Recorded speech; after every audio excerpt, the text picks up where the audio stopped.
Y vamos a meternos en otros temas, vamos a hablar de temas científicos. Ya se encuentra en los estudios de Nativa nuestro asesor científico Ricardo Boll, con quien vamos a hablar de temas relacionados al conflicto agrícola que se está produciendo en este momento en Europa. Francia está viviendo una crisis agraria bastante dura. Los agricultores están buscando por todos los caminos, todas las maneras, ser escuchados por sus autoridades. Incluso hay un bloqueo de París en donde no se ha disparado una sola bala, no se han disparado gases lacrimógenos, no hay detenidos, hay bloqueos, sí, hay disturbios, pero todo en un ambiente de relativa calma. Pero ustedes se preguntarán qué tiene que ver eso con la ciencia y qué tiene que ver eso con nuestro país. La respuesta la tiene Ricardo Boll esta mañana. Ricardo, ¿cómo estás? Buenos días. Paco, muy buenos días con todos. Así es, vamos a tratar de vincular, ¿no?, varios temas y como siempre digo, las comparaciones son horribles, pero a veces necesarias. Bueno, empecemos, Ricardo, perdóname que no vaya de frente al tema, pero empecemos con este calor que nos está azotando por estos días y que es parte del fenómeno del Niño. Así es. Pues sí, como todas las semanas, yo quisiera continuar con este monitoreo, ¿no?, presentando un poco la situación actual. Siempre empezamos revisando las imágenes satélite que nos ofrece la NOAA y que también procesa el CENAMI desde 2 semanas atrás, la semana pasada y hace un par de días, porque hay un pequeño desfase de 2 días con las imágenes que se hacen públicas a través de la página del CENAMI. Y les recomiendo, ¿no?, ustedes mismos investigar esta página, es muy interesante, hay información estadísticas y gráficos que ya están hechos sobre las diferentes estaciones meteorológicas del país. Es una página que les recomiendo bastante, ¿no?, para que puedan entrar. Empecemos con las imágenes. Vamos a revisar, ahí está este bolsón de calor. Lo que se conoce como la anomalía, es decir, estamos hablando de cuántos grados de diferencia hay sobre el promedio de este mes en los últimos 20, 30 años, ¿no? Es decir, han dicho, estas son las temperaturas del mes de enero, de estos días, ¿no?, de inicios de febrero, y fíjate que tenemos unos 3 o 4 grados encima, sobre todo al oeste, es decir, en el centro Pacífico, y como ya habíamos visto, teníamos un refrescamiento, digamos, producto de nuestro anticiclón que retoma fuerza. Entonces, bueno, pensamos que el Niño estaba un poco debilitándose, pero recordemos que estamos hablando de fluidos, ¿no? El aire y el agua son muy inestables, ¿no? Y estamos en un Niño muy antiguo, digamos, un niño que comenzó el año pasado y que además empezó en marzo, entonces no hay que bajar la guardia. Esta es la imagen de hace 2 semanas y veíamos una situación, digamos, que ya nos llamaba un poco la atención con esos puntos rojos frente a Lima, pero también frente a Ica. ¿Qué es lo que ha pasado la semana pasada? La semana pasada confirmamos esta conclusión, digamos. La siguiente, por favor, para poder verla. Estas manchitas rojas crecen para el día 23 de enero, ¿no?, como se puede ver ahí. Bueno, ¿qué es lo que ha pasado hasta hace 2 días? Que es la última imagen. Hoy día van a colgar la de ayer, por si acaso. Vemos la siguiente, por favor, y vamos a ver que estas manchas siguen creciendo. Entonces, claro, a consecuencia de esta costa un poco más caliente, lo que tenemos es que las temperaturas mínimas ascienden. Entonces, ¿a partir de qué temperatura sentimos calor? Más o menos a unos 20 grados sentimos, sí, está calientito, ¿no? A unos 17, 18, 19 son temperaturas casi de invierno, ¿no? Y aunque parezca mentira, un par de grados cambian completamente la sensación. En el caso de la costa, como además tenemos una alta humedad, esto aumenta la sensación térmica, es decir, cuando hace calor sentimos más calor y cuando hace frío sentimos hasta los huesos, literalmente, como dicen nuestras abuelas. ¿Qué significa esto en términos de temperaturas reales? ¿Y qué tan distinto es a lo que ha pasado en otros años? Lo que les traigo aquí en la siguiente imagen es la imagen de las temperaturas del mar hace exactamente un año. Como pueden ver ahí, esta es del día 3 de febrero, o sea, de hace un año. 3 de febrero del 2023 y ya veíamos que estaba amarillo, naranjita. Pero estas temperaturas son más o menos frescas. Fíjate qué distintas que son a las temperaturas que vamos a ver. Las temperaturas aquí, en primer lugar, pueden ver una manchita celeste cerca a la costa. Eso es producto del afloramiento. O sea, justamente el anticiclón sopla, quita las capas superiores de agua del mar y permite que las aguas profundas asciendan. Pero ya estábamos en febrero, teníamos una especie de corriente del Niño, que es diferente al fenómeno. El fenómeno es cuando tenemos una cuestión masiva, como podemos ver en la siguiente imagen. La siguiente imagen es de hace 2 semanas, pero ya no con las diferencias, sino con las temperaturas reales. Y lo que podemos ver ahí es temperaturas del mar alrededor de 26, 27 y hasta 28 grados. Wow. Nuestras temperaturas normales, como acabamos de ver, están alrededor de 20, 22 en verano, ¿no? Las temperaturas del mar en invierno son de 17 grados. ¿No? Son muy diferentes a estas. Esto es de hace 2 semanas. ¿Qué fue lo que pasó la semana pasada? Veamos la siguiente, por favor. Y podemos ver que esa mancha sigue creciendo, es decir, la corriente del Niño comienza a acercarse a la costa, hacia el centro, pero sobre todo tenemos un bolsón en el sur del Perú, entre la frontera de Perú y Chile. Veamos la imagen del 29 de enero, que es la siguiente, y podemos ver que toda esta zona se está fortaleciendo. Lo que está pasando es que la corriente del Niño está tomando fuerza, producto de este debilitamiento temporal del anticiclón. El anticiclón puede reactivarse, ojalá que se reactive, pero lo que tenemos que hacer es estar atentos y prevenir. Prevenir no es tomar decisiones en función de lo que ha pasado ayer. Concretamente, Ricardo, este calentamiento de las aguas y estas temperaturas elevadas que hemos vivido en estas últimas semanas, ¿qué es lo que pueden producir desde el punto de vista, digamos, meteorológico? ¿Pueden activarse quebradas? Por supuesto, ya se están activando. ¿Van a haber lluvias en la Sierra Limeña, por ejemplo, que van a activar quebradas en la zona este de la ciudad? ¿Van a intensificarse las lluvias en el norte? ¿Se va a pronunciar la sequía en el sur? ¿Qué es lo que va a ocurrir?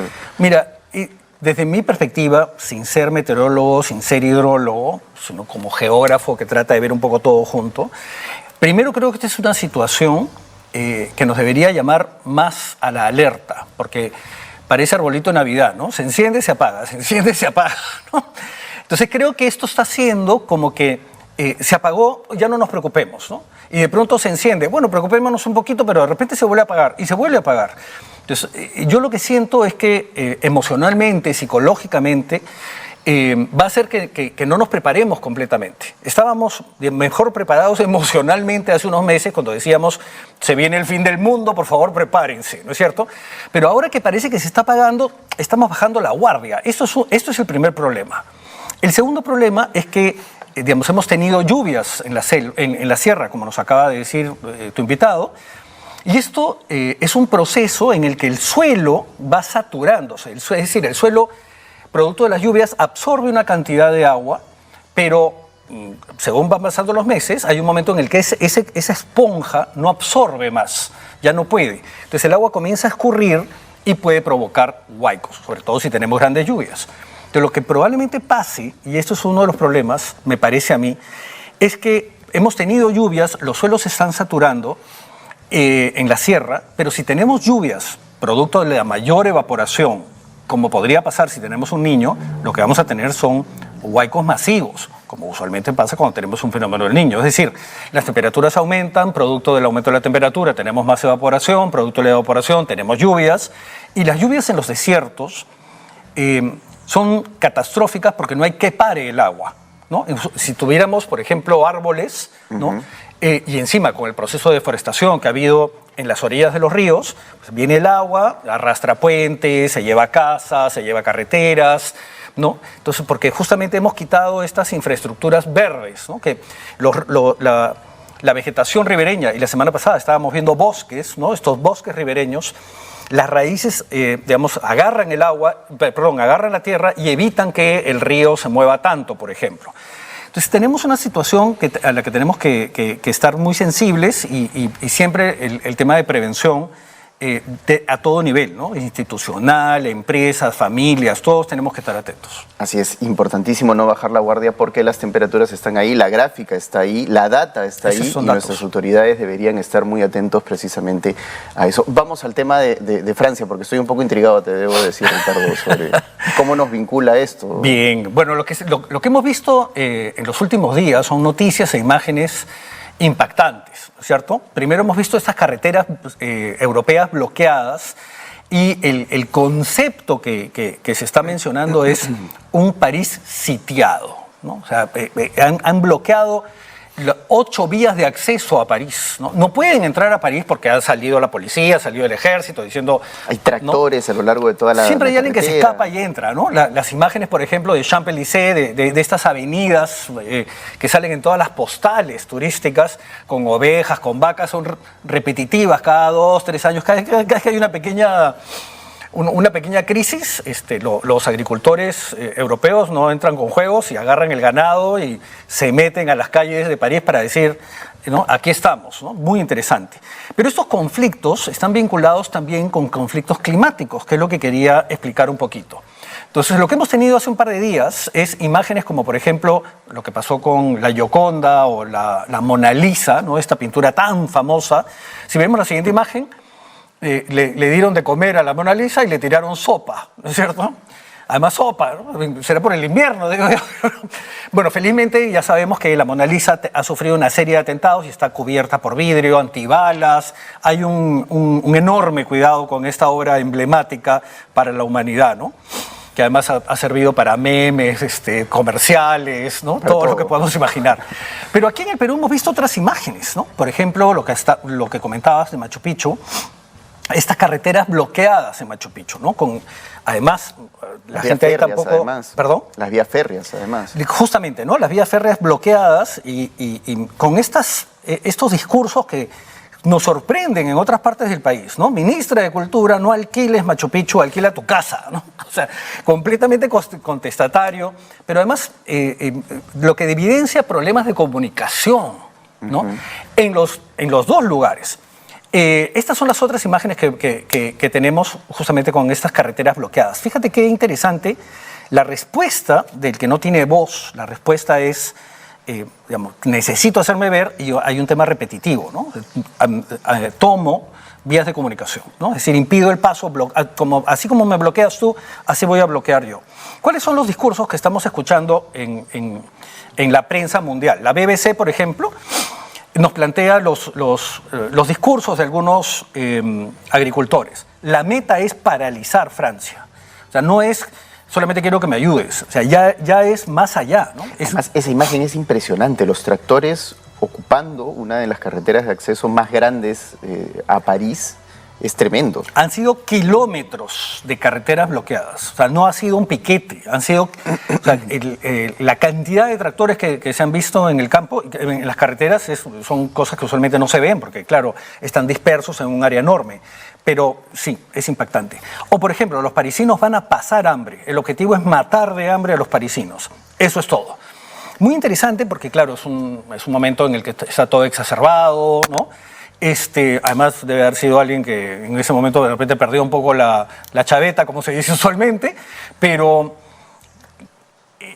la idea es, quiero que sientas lo que yo he sentido durante décadas, ¿no? O sea, nosotros también pasamos hambre, porque los precios de los alimentos para el campesino son muy bajos, porque no tengo ayuda, porque además estoy en un espacio altamente dependiente justamente de la situación climática. Es decir, un año me va bien, pero de repente el año siguiente llueve, hay sequía, viene una ola de frío, una ola de calor y pierdo todo. Entonces, claro, permanentemente vivo de ayudas, permanentemente vivo de favores como agricultor. Entonces dicen, no, aquí estoy, yo tengo voz y puedo conversar de igual a igual y te puedo hacer pasar lo mismo, porque tú también eres dependiente. O sea, tú, París, capital, una metrópoli enorme, ¿no es cierto? También dependes y dependes de mi trabajo. Entonces conversemos de igual a igual para poder resolver esto. Claro, y lo impactante además de los bloqueos, por supuesto, es la acción misma de protesta. Es decir, es una protesta, hemos visto a los agricultores incluso tirar estiércol en los ministerios parisinos, en el mismo Eliseo, tirar, ¿no?, en protestas contra Macron, pacas de heno, bostas, animales muertos. Hay una acción, pero no se ha disparado una sola bala. Bueno, es muy interesante porque frente a un acto violento, ¿no es cierto?, quien tiene que tener la cordura es justamente el Estado, el gobierno, el que controla, no el que descontrola, ¿no es cierto? Entonces, claro, no ha habido muertos, sí ha habido detenidos, debo decir, pero, digamos, todo bajo la ley, ¿no? Y el orden, ¿no? Que es importante. ¿Cuáles son las causas que han llevado a estos agricultores, ¿no? a este límite de casi locura, ¿no? O sea, de decir, no, ya quemamos los otros caminos? Primero, el costo del combustible agrícola ha aumentado. O sea, había unas ayudas específicas para justamente estos tractores, para toda la actividad agrícola, y han quitado estos subsidios porque también hay una crisis económica en Europa. Además, hay demora en los pagos de los subsidios por parte de Europa. ¿Qué pasa? Los países europeos hacen una especie de gran bolsa, una chanchita. ¿no? Exactamente. Entonces dicen, vamos a juntar un poco de dinero por todas partes para poder ayudar a la agricultura europea. No que tú ayudes a tu país y yo ayude al mío, sino pensemos en continente, pensemos en comunidad europea, que es finalmente lo que seamos solidarios, ¿no es cierto?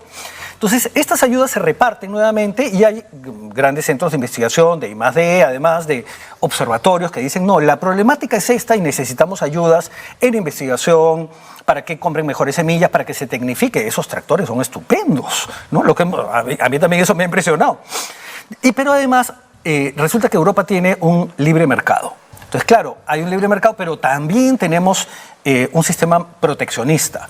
Entonces, frente a la crisis que ha habido en Ucrania, se trató de ayudar a Ucrania abriendo Europa a los productos ucranianos, que por supuesto son agrícolas. Estamos hablando de granos, trigo, por ejemplo. Y esto afectó a los propios.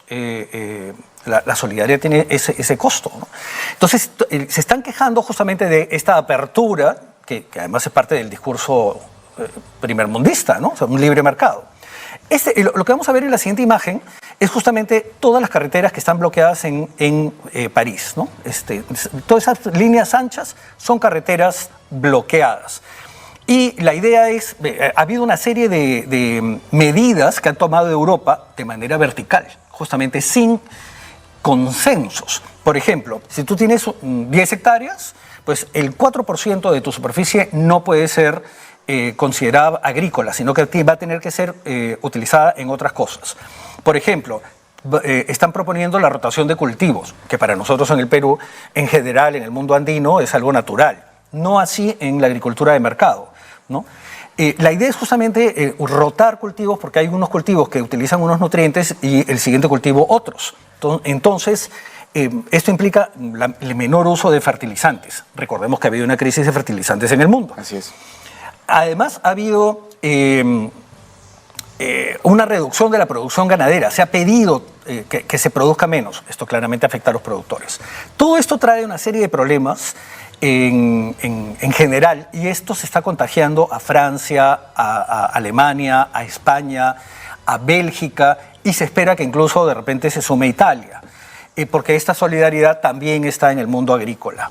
Las imágenes son terribles, pero de repente podemos pasar de frente a las imágenes, justamente las que comentabas, con camiones tirando estiércol a las instituciones del Estado. O, por ejemplo, esa es la puerta de Brandenburgo y completamente bloqueada. O sea, países que se supone que son ordenados, donde todo camina bien, están detenidos. Por supuesto, acá también el turismo está afectado. Y todo esto en un marco de seguridad alimentaria. Entonces, estamos hablando de alimentos y como que con esto no se juega. Entonces, los productores, de alguna manera, están haciendo fuerte presión sobre el gobierno y los gobiernos europeos van a tener que responder.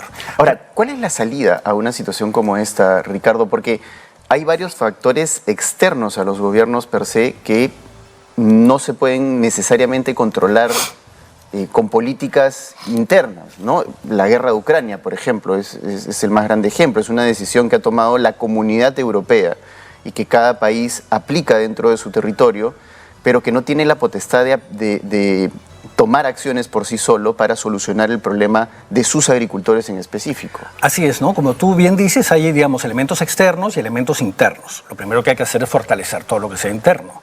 Mientras más dependiente seas de los elementos externos, pues más vulnerable vas a ser, porque te cambia el clima en otro país, no en el tuyo, y te quedas sin alimentos, por ejemplo, o sin insumos para la industria o cualquiera de estas.